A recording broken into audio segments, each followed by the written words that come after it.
Right guys, welcome back to the channel, and it is Space Marine time. Games Workshop were kind enough to send out the brand new Codex Space Marines for us to review, and wow, there is some big changes and lots of very cool stuff in here. Now, of course, there is supplements to go with the Space Marine Codex. As it stands, only the White Scars and the Ultramarine ones have been announced. And I'm going to start off, as a Blood Angel player, it specifically states in here that you can't use these rules. Games Workshop have already said there's an FAQ coming, so I'm not even going to speculate on what Blood Angels and Dark Angels, Space Wolves, etc. are going to get until the FAQ. So there's a lot of things in here that's changing. Like I said, I'm not going to go through all the units, all the points changes and everything. I wouldn't be worth it. What I am going to tell you is that assault doctrines that everybody has seen on the community page have to be activated in order. And the reason is that, for example, the tactical doctrine increases the armor penetration characteristic of rapid fire and assault weapons this model is equipped with, and improved by 1, but it just says if the tactical doctrine was active during the previous battle round, you can change it to the assault doctrine. However, you start with the Devastator one. If the Devastator doctrine was active during the previous round, you can change it to the tactical one. So you can't pick and choose. You have to move to the next one as you go through. Shock Assault, Space Marines getting an extra attack on the charge and heroic interventions and being charged is fantastic.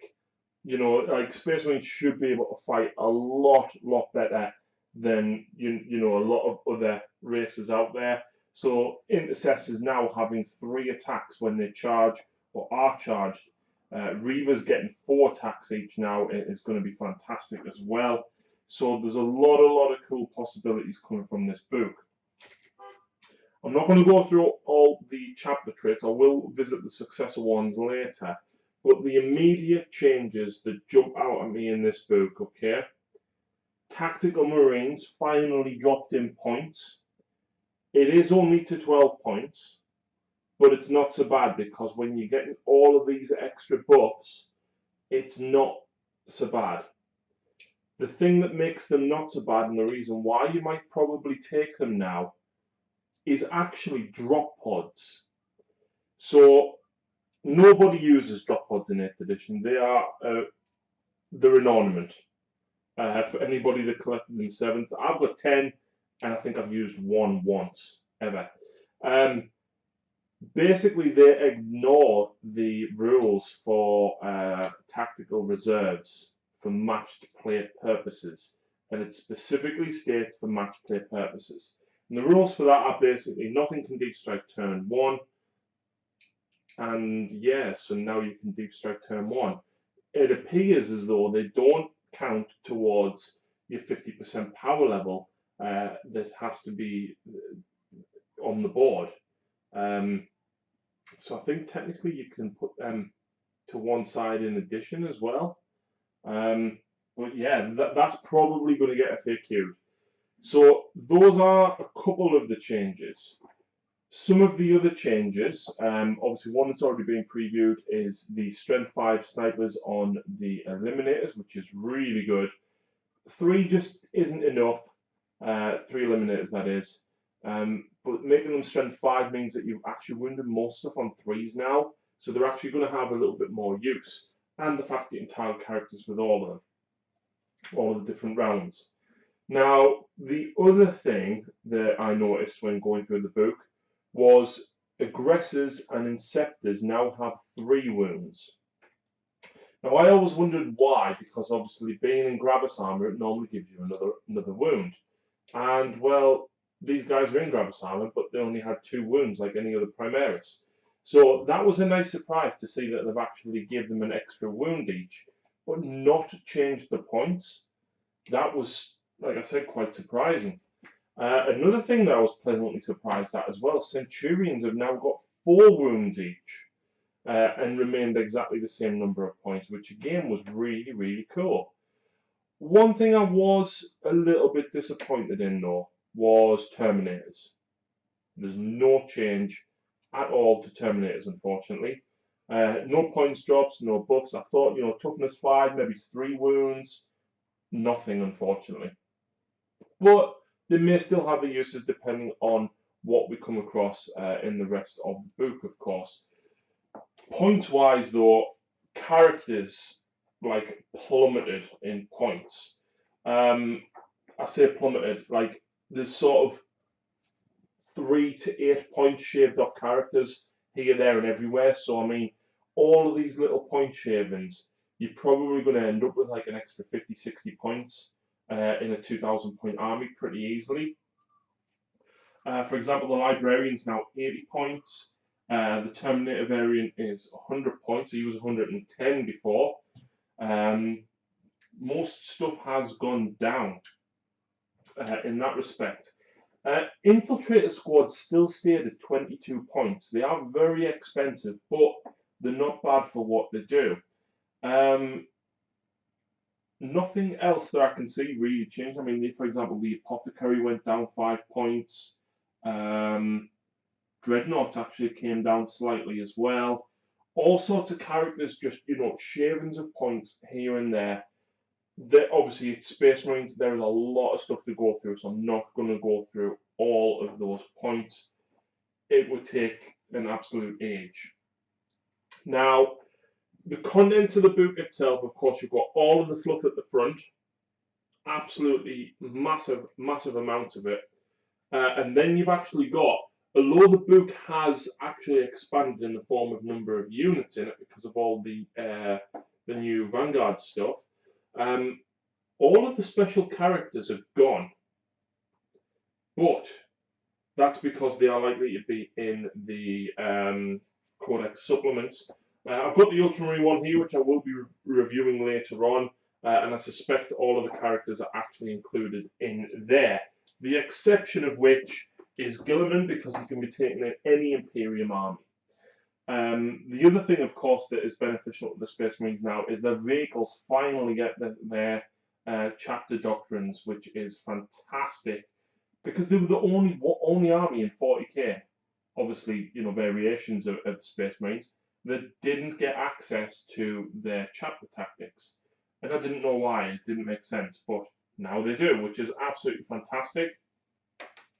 A couple of weapon changes. The Stalker pattern bolt rifle went up to 2 damage. Nobody ever took it because it was like, well, the normal bolt rifle Marines are just better because you could get more shots in. So that's really good. I'm quite excited about all of this because as a Marine player, there is so much versatility in this book now that you're not going to see 2 of the same armies. There's a lot of different builds, and I'm really, really excited. I'm not going to go over all the new units. The community page has already covered them, but just the little tweaks here and there. This Codex actually feels a lot better refined than what Codex Chaos Space Marines 2 did. I'm hoping that Games Workshop learned the lesson with that book and have taken a little bit more time with this. One thing I did notice as well, Intercessor Squad Sergeants can now take Thunder Hammers, which is insanely brutal. Very insanely brutal. Of course, Chaplains also changed. They've now got their litanies of battle, which work exactly like the Dark Apostle for Chaos. So you roll a dice at the beginning of the battle round, and on a 3+, the litany goes off. There's the one on his War Scroll, which is reroll hits, as he's always had. But then there's 6 that he can actually choose from. So we've got Litany of Faith. It basically gives you a 5-up ignore damage for units within 6. And it's an aura as well. You don't pick a unit, that's actually an aura. We've got Catechism of Fire. Select one friendly unit within 6 of this model, and when resolving an attack made with a ranged weapon by the model in that unit against the closest visible unit to the model, add 1 to the to wound roll. So it's basically Veterans of the Long War. Exhaustion, yeah, I can't even say that, of rage. Pick a unit within 6 when resolving an attack made with a melee weapon. On an unmodified hit roll of a 6, you can make an additional attack. This attack cannot generate an additional attack, so it's Death to the False Emperor. Mantra of Strength. Add 1 to this model's attacks and strength characteristic and add 1 to the damage. So basically, that would make the Chaplain strength 7, I believe, or 6. Add 1 to the damage of the Crozius, that becomes damage 3, which is, you know, that's pretty brutal. And then an extra attack as well. That's not bad. Recitation, that's what it is, of Focus. When resolving an attack made with a ranged weapon by a model in the target unit, add 1 to the hit rolls. So that's like, again, the Dark Apostle has that. And then we've got Canticle of Hate. Add 2 to charge rolls made for friendly chapter units whilst they are within 6 inches of this model. In addition, when a friendly chapter unit makes a pile-in or consolidation move within 6 inches of this model, models in that unit can move up to an additional 3 inches. This is not cumulative with any other ability that adds to a unit's charge roll or increases the distance it can pile in or consolidate. So that is pretty big, actually. You know, being able to get a chaplain up to a squad that you desperately want in combat, that's not a bad little thing. The issue is chaplains can only take 1 of them, and there's about 3 that I'll probably use regularly. That is, of course, me thinking as a Blood Angels player. Librarius Discipline. Null Zone dropped to casting value 7. But all of the rest pretty much stayed, the rules-wise, the same. Veil of Time is a 6, Might of Heroes is 6, Psychic Scourge is 6, Fury of the Ancients is 7, and Psychic Fortress is a 5. The Obscuration Discipline pretty much stayed the same, so there's no differences there that I can see. Warlord traits, though. We've got loads of Warlord traits. We've got the 6 standard ones, the 6 Vanguard ones, and then there's 8 chapter-specific ones. They're mostly pretty generic, but I think, you know, you can definitely find some combos.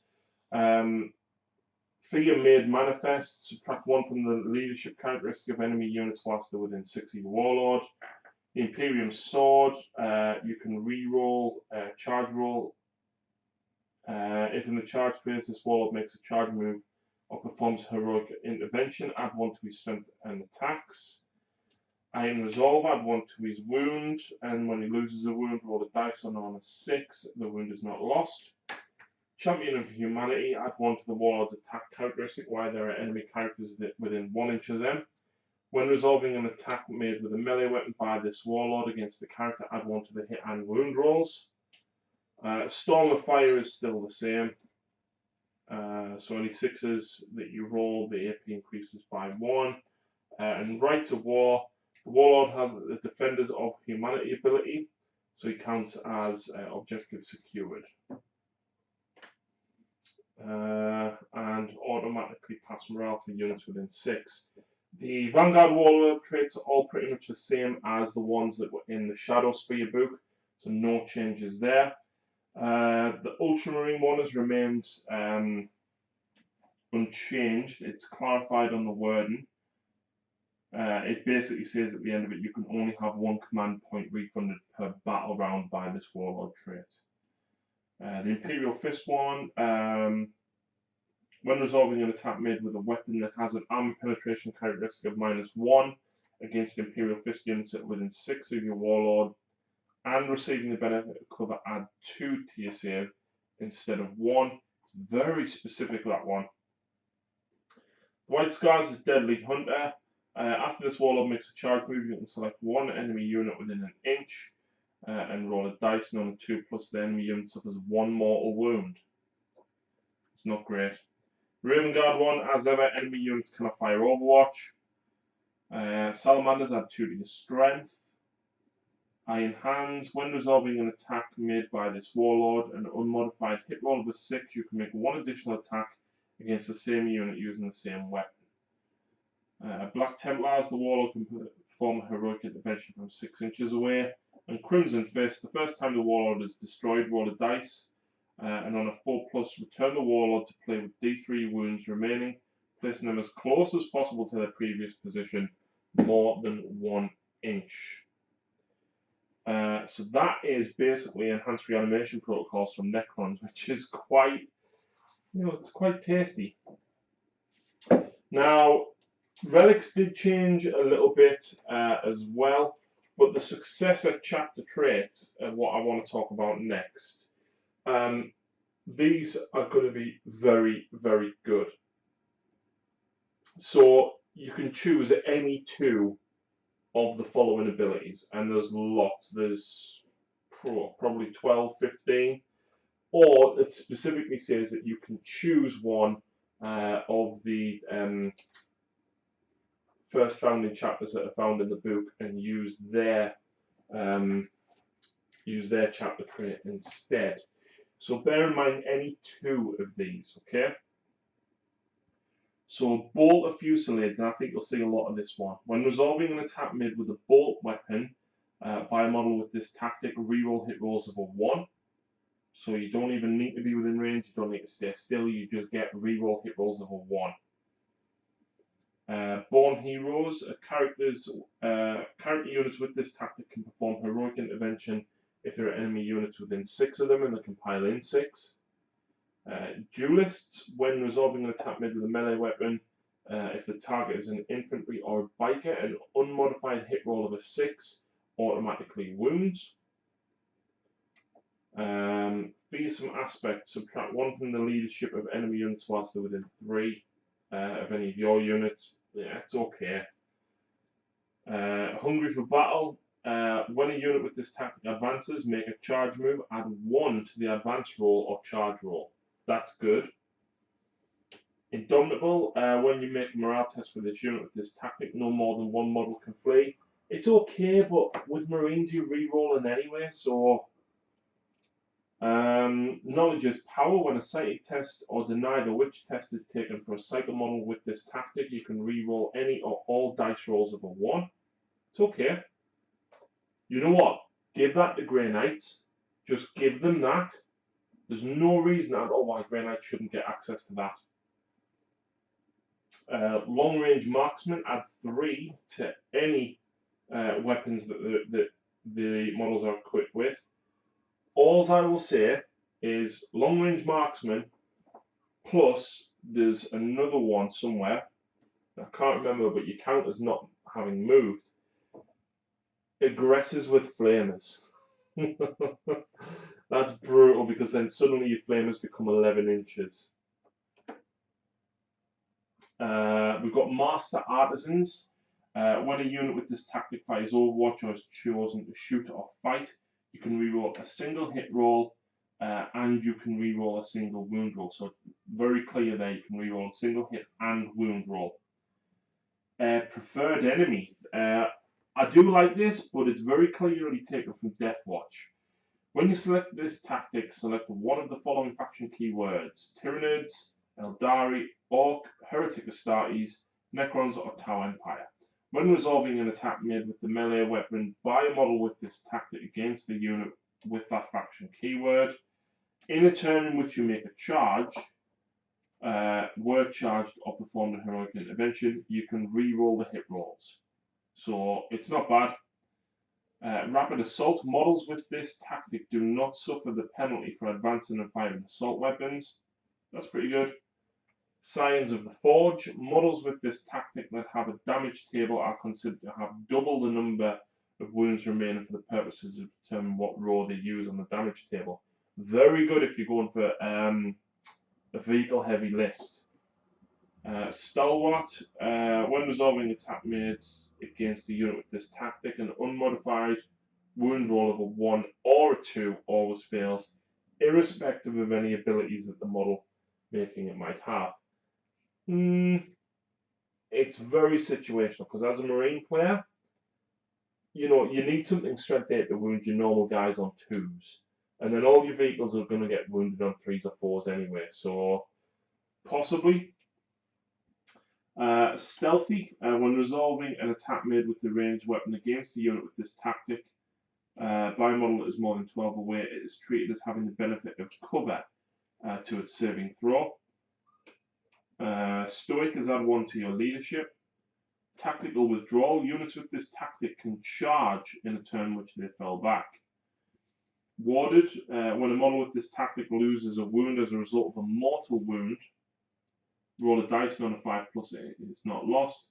Whirlwind of Rage. When resolving an attack with a melee weapon by a model with this tactic in a turn in which it made a charge, was charged, or performed a heroic intervention, the unmodified hit roll of a 6 scores 1 additional hit.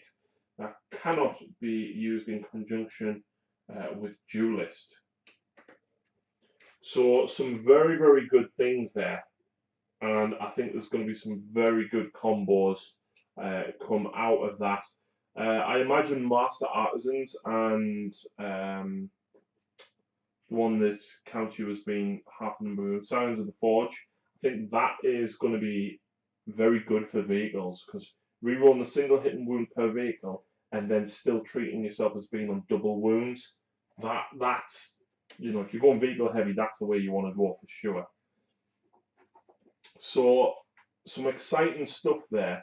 There is also a lot of changes with stratagems, and in the sense of there's about 6 that are still the same, and everything else pretty much changed. A lot of the relics remain very similar, but the shield Eternal is one. Basically, you can ignore damage on a 5+ with the shield Eternal as well. The Burning Blade, for example, has gone up by 1 point of strength. It's now strength +3. And there's a few minor changes to most of the relics like that as well. However, stratagems. This is massive, right? There is so much change here. And it actually gets me quite excited about what they might do with the Blood Angels, especially having read all of those Successor chapter stuff. So we've still got the Armour of Contempt, no change. Still got Chapter Master. It's 2 CP now. 3 CP was incredibly expensive for what it gave you. I think 2 CP is quite reasonable. We've still got Auspex Scan. We've got Only in Death Does Duty End and Honour the Chapter. Both are still 2 and 3 CP respectively. We've got Suppression Fire. Use this stratagem in your shooting phase when a Whirlwind model or Thunderfire Cannon model from your army has not moved this turn is chosen to shoot. You can use that model to shoot with an additional time in that phase, but when it does, it can only shoot with the weapons that can target units that are not visible to the bearer. So that's okay. We've got Death to the Traitors. Use the stratagem in the fight phase. And until the end of the phase, when you resolve an attack made with a melee weapon by a model that targets a heretic Astartes unit, an unmodified hit roll of a 6, you can make 1 additional attack. So it's Death to the False Emperor in reverse. Duty Eternal. I like this one. Use this stratagem when the Adeptus Astartes Dreadnought model from your army is chosen as an attack for a target. Until the end of the phase, when resolving an attack made against that model, half the damage inflicted. That is massive for Dreadnoughts. In particular, Redemptors, because they've got no invulnerable and no way to survive. And I think that, in conjunction with the Signs of the Forge, I think that's pretty good. If you've got a lot of vehicles and Dreadnoughts in your list, that is a must-have CP. We've got Flak Missile and Cluster Mines, Hellfire Shells, all the same. There's no changes to them. Veteran Intercessors. Select one Intercessor squad that contains 5 models for 1 CP or 6 or more models for 2 CP. Add 1 to the attacks and leadership characteristics of models in that unit.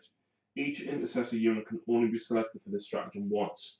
So how would you like 4 attack Intercessors on the charge?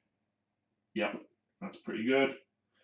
We've got Boltstorm, 2 CP. Use this stratagem at the start of your shooting phase. Select one intercessor squad from your army. Until the end of the phase, auto bolt rifles that models in that unit are equipped with gain the following ability. When resolving attack with this weapon against a target that is within half range, do not make a hit roll. It automatically scores a hit. I think that one's actually in Vigilus, so they basically brought that over. We've got Hunter Slayer Missile. Now, this is specifically for Repulsor. I don't know if it's Repulsor keyword, so you might be able to use it with the Executioner. I'm just going to have a quick look. It's got the Repulsor keyword, so I think you can. Use this stratagem in your shooting phase. 1 CP. Select the Repulsor mod from your army to launch a Hunter Slayer Missile. Then select one enemy vehicle unit or monster that is within 48. And none of your models of that model that is not within 1 inch of any units from your army. Roll 1d6. If the result is equal to or greater than the model's ballistic skill, the unit suffers d3 mortal wounds. Each repulsor model can only be selected to use the stratagem once per battle. So, you know, if you've got, well, repulsors are transports, there you go. You take as many as you want. Gravitic Amplification. Use this stratagem when the depth of status unit from your army is chosen to shoot with. Until the end of the phase, when resolving an attack made with the Grav Cannon and Grav Amp by a model in that unit, you can re-roll wound rolls and you can re-roll the damage roll. That is massive for Grav Devastators and Grav Centurions, because it's just a depth of status unit. It doesn't have to be Mini Marines. We've also got Masterful Marksmanship, 1 CP for Stern Guard. When they fire Overwatch are chosen to shoot with. Until the end of the phase, when resolving an attack made with special issue bolt gun, add 1 to the wound rolls. Bearing in mind they're already -2 AP. That's pretty good. 2 CP Rapid Fire. You can turn an Intercessor squad's weapons into a Rapid 2, which is very, very cool. Lots of shots there. Orbital Bombardment is the same. Relics of the Chapter. I like the next couple of names. Hammer of Wrath, 1 CP. Use this stratagem when a jump pack unit from your army finishes a charge move. For each model in that unit, you can select one enemy unit within 1 inch and roll 1d6 none and 5, plus the enemy unit suffers a mortal wound. Blood Angels want that. I like that a lot. The next one, Big Guns Never Tire. Use this stratagem in your shooting phase when the depth of status vehicle from your army is chosen to shoot with. Until the end of the phase, the unit does not suffer the penalty for moving and firing heavy weapons. That is good. Fury of the First. Use this stratagem in any phase. Select one Adeptus Astartes Terminator unit from your army, and until the end of that phase, when resolving an attack made by a model in that unit, add 1 to the to-hit rolls. So that's pretty decent. Big squad with Lightning Claws maybe, or a big squad of Stormbolters and things like that. I think if you run it in a big squad for 1 CP, that ain't bad. We've got Target Sighted, and I think this one is already in Vigilus as well. It's 3 CP for an Intercessor squad to use their Stalker bolt rifles, and you can target a character. Any wound rolls of a 6 inflict a mortal wound in addition to the damage. It's 3 CP, right? But if you've got a big squad of Intercessors with Stalker bolt rifles, bearing in mind they're now damage 2. That is actually quite good. Because with the mortal wound output, and then with, of course, the AP and the damage, there's a pretty decent chance you can reliably take out a character with that. We've got Tremor Shells for Thunderfire Cannon. I believe that is unchanged. We've got Wisdom of the Ancients unchanged, and Skyfire for Hunters and Stalkers. Steady advance, 1 CP. Use this stratagem in your shooting phase when the depth of starter's unit from your army is chosen to shoot. Until the end of the phase, for the purposes of the bolted discipline ability, that unit is treated as having remained stationary. So again, that is actually quite good. This is very clearly stolen from the Dark Angels, and Ian, I'm sorry to say it, but skilled riders. And it is just a Space Marine stratagem, it's not a chapter specific one. Use this stratagem in your moving phase. Select one Adeptus Astartes biker unit or Adeptus Astartes land speeder from your army. If that unit moves that phase, then the models in that unit have a 4 invulnerable save against attacks made with ranged weapons until the start of your next movement phase. If that unit advances that phase, models in the unit have a 3 invulnerable save.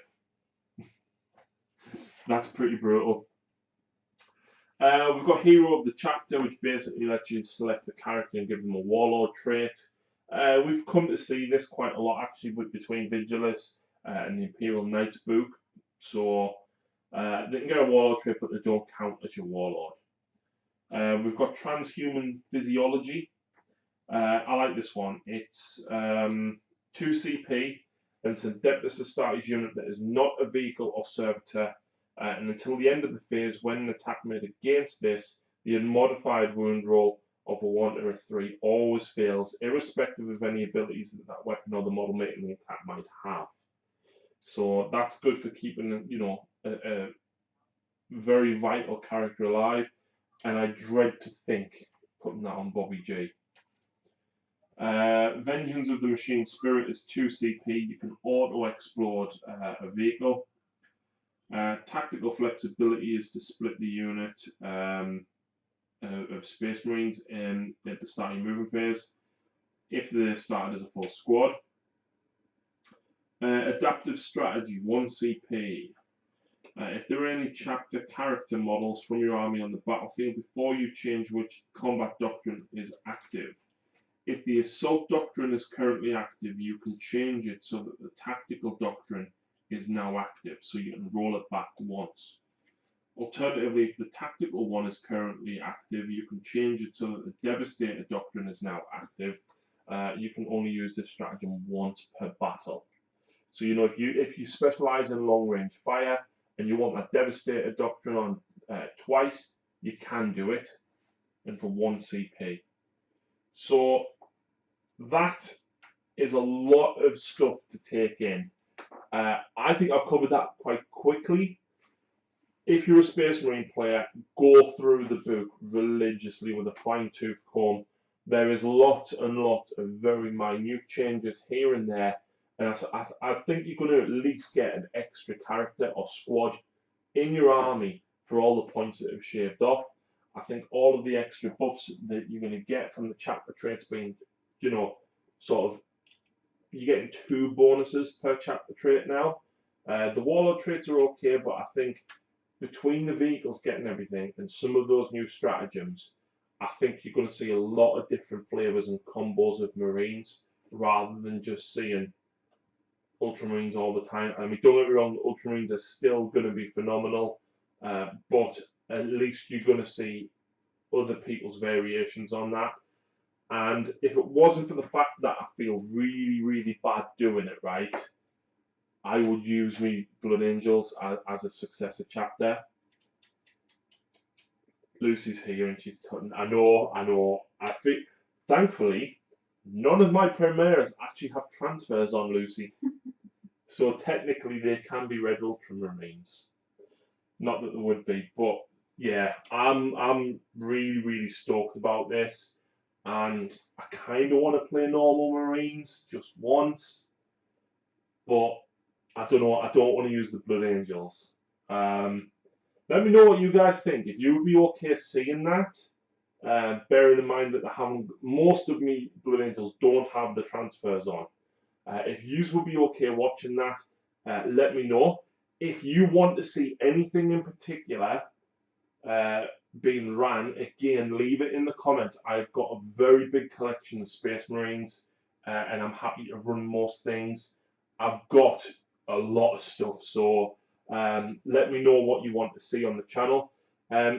In the meantime, though, it does mean that we're actually going to get quite a lot more Space Marines coming through the channel after the next 2 or 3 battle reports, because Ian's got his Dark Angels, which are rumoured to be coming very soon, according to some White Dwarf article that I might have seen.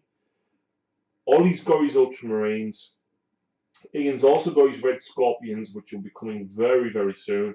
And Ollie's also got his Minotaurs, and Jake's got his Judges as well, which you would have seen a couple of weeks ago. So there's going to be a lot of Space Marines making an appearance over the next few weeks, guys. Please make sure you are subscribed to see those battle reports. And if you would like to see them early and help support the channel, please check us out on Patreon. You can support us for as little as $1 a month and get early access to the battle reports. But until next time, guys, thank you very much for listening to me ramble on for so long. Apologies about not being able to show any of the pages, but enjoy. Let me know what you think of the Space Marine Codex, and let me know what you want to see in particular with Space Wolves, Dark Angels, and Blood Angels. See you next time.